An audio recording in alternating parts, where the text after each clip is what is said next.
Hi, I'm Mark Spencer and I'd like to welcome you to another Aquametrics training video. This one on conductivity sensors. If ORP made your head spin, then the subject of conductivity will be a welcome relief. It's a relatively easy parameter to understand, especially if you know even a little bit about electronics. Conductivity is the ability of the water to conduct electricity and is typically used as a surrogate measure of water purity. When we think of conducting electricity, we normally think of electrons running along wires. Well, water conducts electricity, but does so through ions, molecules and atoms that take on either a positive or negative charge. Usually these ions are salts that have dissolved in water to create positively charged ions and negatively charged ions. For instance, table salt dissolved in water creates positive sodium cations and negatively charged chloride anions. This is the reason that conductivity analyzers sometimes show their measurement in terms of total dissolved solids, or TDS. Be forewarned, though, that two different dissolved solids will have very different conductivity values for the same concentration. So the TDS number you read is only accurate for the dissolved solid programmed into the analyzer, usually table salt. A conductivity analyzer consists of a probe that has a pair of electrodes and a drive circuit inside that puts an AC voltage across the electrodes. The current that flows between the electrodes is proportional to the conductivity of the water. Well, long ago, electrodes were flat rectangular plates, and the sensitivity of the probe was proportional to the area of the electrodes and inversely proportional to the distance between the plates. In plain English, larger electrodes and smaller separation both mean greater sensitivity. We give a number to this sensitivity. We call that number the cell constant, and it equals the separation divided by the surface area. Well, let's see now. Separation centimeters divided by area centimeters squared. Well, that should give us centimeters to the -1, or reciprocal centimeters. That's the cell constant. The smaller the cell constant, the more sensitive it is to conductivity. The cell constant allows us to choose a probe that's just right for any given conductivity range. Pure water has a very low conductivity and requires a cell constant of about 0.1 or lower.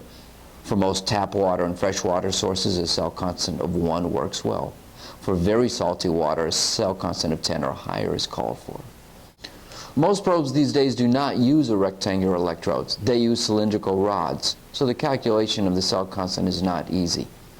To make life more complicated, we often increase the surface area of the probes by doubling up on the number of electrodes, just like the one you see in the illustration.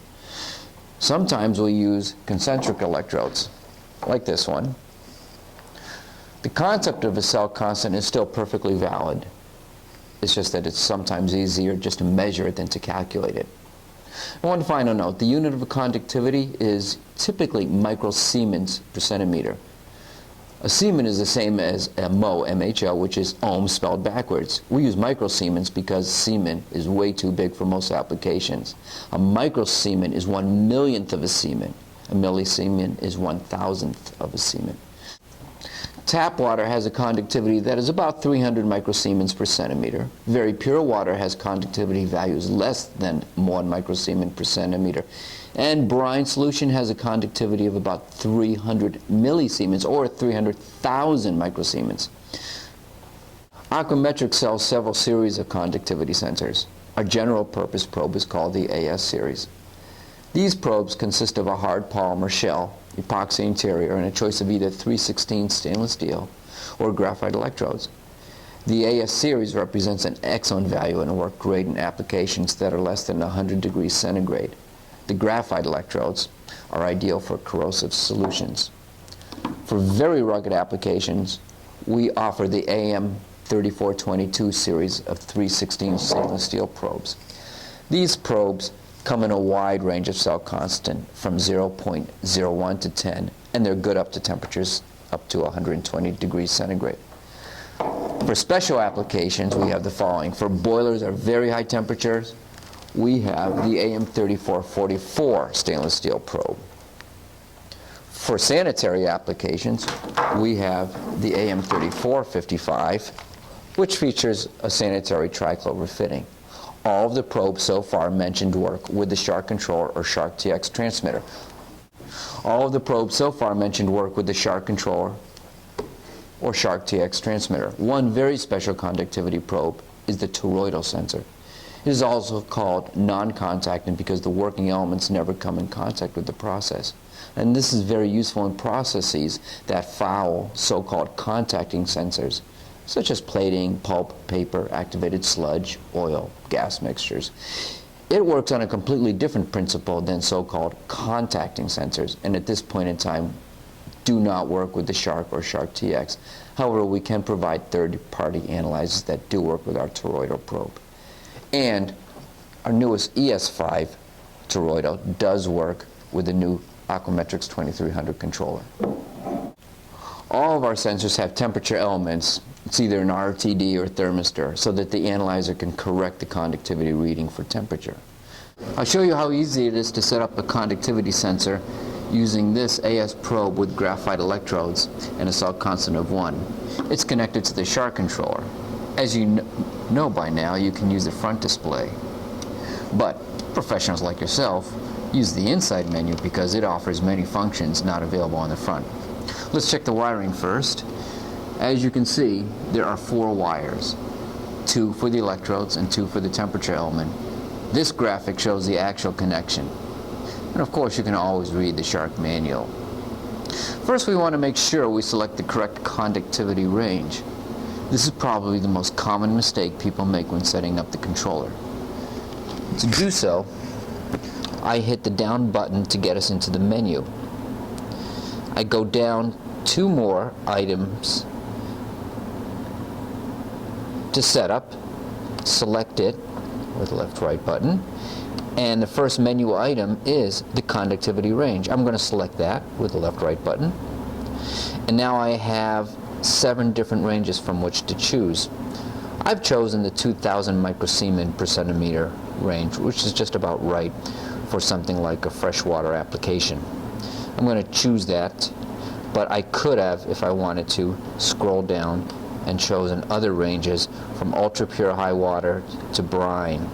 Let's go back to the 2000 microsiemens. Let's select it and put the cursor over the Y for yes and hit down to store that conductivity range.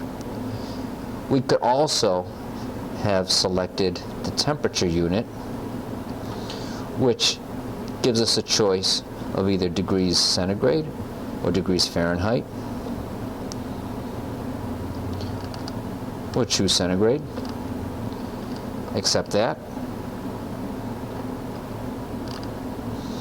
And we can also choose what kind of temperature sensor to use.